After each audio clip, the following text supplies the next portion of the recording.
Bonjour à tous. Je suis Larbi Hilali, je suis directeur des écoles 1337. Avant de commencer, je voudrais dire une chose. En 2008, j'avais intégré une très belle boîte à Maison-Alfort. À l'époque, on gérait les plans de relance, on gérait les fonds de garantie, etc., etc. Et donc, j'ai passé 4 ans à Maison-Alfort dans cette boîte-là avec Jean-Yves Caminade, Arnaud Codon. Et c'était une très belle expérience. J'ai gardé un très beau souvenir et j'ai beaucoup appris. Donc, il s'appelait à l'époque Oseo. Aujourd'hui, il s'appelle le BPI France. Et donc, je suis très content de participer à cet événement-là. Juste après cette expérience-là, j'ai intégré le groupe OCP. Je suis depuis 10 ans au groupe OCP et aujourd'hui, je m'occupe des écoles digitales du groupe OCP. Donc, pourquoi on fait des écoles digitales au niveau groupe OCP? Donc, vous l'avez remarqué, plusieurs gens l'ont souligné depuis ce matin, il y a un élément capital dans tout ce que nous faisons, dans tout ce que la plupart d'entre nous font, c'est les talents. On n'a pas de talent, on n'a pas d'entreprise, on n'a pas d'entrepreneur. On a des entreprises qui veulent investir, mais ils n'ont pas les talents pour investir. Donc, on a créé les écoles digitales qui s'appellent 1337. Ce sont des écoles en collaboration, en partenariat pédagogique avec 42 Paris. En partenariat pédagogique avec 42 Paris. Donc, l'idée, c'est quoi? Il y a au Maroc, comme en France, comme dans différents pays, il y a un système éducatif que j'appelle classique, entre guillemets. Ça veut dire pour faire, je suppose la plupart d'entre vous, ils ont fait des grandes écoles, pour faire les métiers numériques, une éducation d'excellence, vous devriez avoir le bac. Après le bac, vous devriez avoir fait classe prépa, etc. Et en fonction de ça, vous faites une éducation d'excellence en métier numérique. La logique pour nos écoles 1336-42, c'est que dans le métier digital, il n'y a pas besoin de sélectionner les gens selon cette méthode-là. Ça veut dire, si je prends un exemple, si vous voulez avoir des sportifs ou des artistes, vous n'allez pas leur demander leur bulletin scolaire pour voir qui est le meilleur.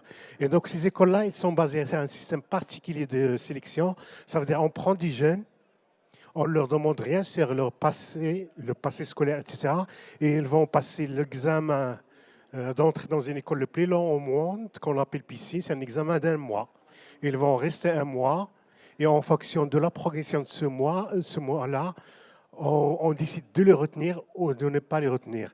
Et c'est comme ça, c'est qu'on arrive aujourd'hui à avoir quelques 1500 étudiants qui sont tous brillants et qui font beaucoup de choses en digital, d'excellence en digital, sans qu'ils passent par les systèmes classiques des grandes écoles. Aujourd'hui, on est 3 écoles au Maroc. Il y a les 2 Akhrib Gabin Guerir qui sont financées par le groupe OCP. Et il y a une dernière qui va ouvrir bientôt à Tétouan, qui est financée par le groupe Tangimet. Deuxième élément que je voulais souligner, c'est que dans notre façon de travailler, on est déjà interconnectés, ça veut dire la rive sud, la rive nord.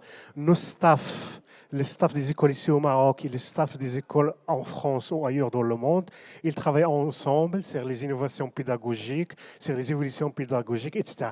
Les étudiants qui sont ici au Maroc ou les étudiants qui sont à l'étranger, ils sont interconnectés via Slack. Ils travaillent sur des projets en commun, des corrections en commun, des challenges en commun.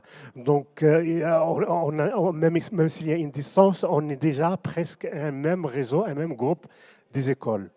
Troisième élément que je voulais souligner, on a fait ces écoles-là parce qu'on croit qu'aujourd'hui, il y a une révolution numérique dans le monde, vous le savez tous. Il y a une redéfinition des métiers. La dernière révolution qu'a connue le monde, c'est la révolution industrielle. C'était on va dire, il y a 1000 ans, entre guillemets. À l'époque, l'Afrique en tant que continent, il n'a pas pu exister. On n'a pas besoin de revenir. Aujourd'hui, on a la chance, en tant qu'Africain, d'exister dans le monde qui vient. Pourquoi? Pour la simple raison que dans le métier digital, il n'y a pas besoin de beaucoup de matières premières. Il n'y a pas besoin d'infrastructures. Il y a juste besoin de 2 choses. Le premier élément, c'est d'avoir de très bonnes connexions Internet, ce qui est le cas au Maroc et dans la majorité des pays africains. Et deuxième chose, c'est qu'il y a besoin aussi de talent et on a beaucoup de talent. Et c'est de cette façon-là, on est au bout de chaîne de valeur. Donc c'est là, de cette façon-là, où on fournit aux entrepreneurs, il y en a beaucoup ici, les ressources dont ils ont besoin, et on fournit aussi des éléments qui vont entreprendre eux-mêmes, innover eux-mêmes. Aujourd'hui, le défi qu'on a au Maroc, c'est de monter en capacité parce qu'on parle beaucoup d'investissement d'entreprises, mais quand on parle avec les ministères de tutelle, avec plusieurs acteurs, il y a beaucoup de projets qui ne viennent pas au Maroc, qui ne sont pas rapatriés au Maroc parce qu'on n'a pas besoin, on n'a pas assez de ressources, assez de talents au Maroc. Donc c'est pour cette raison-là qu'on est en train de mobiliser un ensemble d'écosystèmes pour monter en capacité, pour fournir à l'écosystème digital local tout ce qu'il demande, en talent. Dernier élément que je veux signer, c'est par rapport à la coopération entre les deux rives, la rive nord et la rive sud. Pour la première fois, grâce au digital, on n'est pas, on va dire, trop distancié. Historiquement, on était très... Il y avait l'Europe, il y avait l'Afrique, on est très... Moi, je crois, grâce au digital, ou grâce, entre guillemets, à l'épidémie, on n'est pas très distanciés. Les deux rives, ils peuvent aller ensemble. Je voulais prendre un exemple, un schéma, c'est qu'on est passé d'une majorité absolue pour la rive nord vers une majorité relative. Donc aujourd'hui, on peut aller ensemble. Et c'est tout le défi. Encore une fois, le défi pour nous, le défi pour l'Afrique, c'est qu'on ne soit pas juste un consommateur de technologie, qu'on soit aussi producteur de technologie. Et il y a beaucoup d'exemples, vous les avez au courant de toute la journée, d'entrepreneurs locaux qui sont en train de créer beaucoup de valeur ici. Notre problème, le seul problème qu'on a aujourd'hui par rapport à ce que nous faisons, par rapport à ce que font les autres, c'est un peu la fuite des talents. Vous savez, avant, il y a 3-4 ans, il y avait beaucoup de départs à l'étranger, de Marocains, de jeunes Marocains à l'étranger. Aujourd'hui, grâce à remote travaillant à distance, il n'y a pas besoin que les gens ils sont installés ici et ils travaillent déjà avec des entreprises étrangères, avec des entreprises souvent françaises, ce qui fait qu'il y a une surenchère souvent sur les salaires, etc. Et donc, notre défi numéro 1 aujourd'hui, c'est comment de retenir ces talents-là dans le pays. Et j'en appelle aussi aux entreprises étrangères. Ils peuvent ils peuvent venir ici, créer la valeur ici au Maroc, au lieu qu'on continue dans cette surenchère sur les salaires, sur la fuite des talents.